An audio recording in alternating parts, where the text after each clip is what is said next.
So we have these cute little mosquitoes, but what are they actually? So they're the Anopheles mosquito. They tend to be distributed between sub-Saharan Africa, and they're a vector for malaria and a couple of other diseases. They tend to be endophilic, so they bite during the evening. And they also like breeding in shallow temporary breeding pools of water, so things like puddles. And they like to feed on us.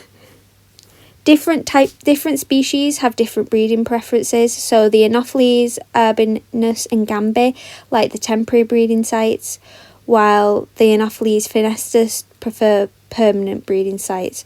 This means that we can have seasonal malaria and we can have year-round malaria.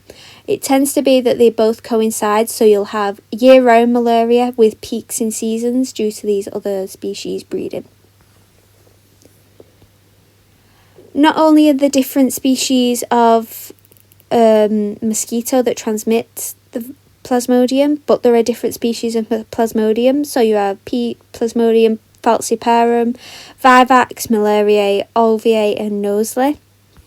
Each of these have different features as well, so they can have different incubation periods, different severities, the most severe being falciparum, which has the highest average parasitemia, and it can cause more cerebral complications and more anemia.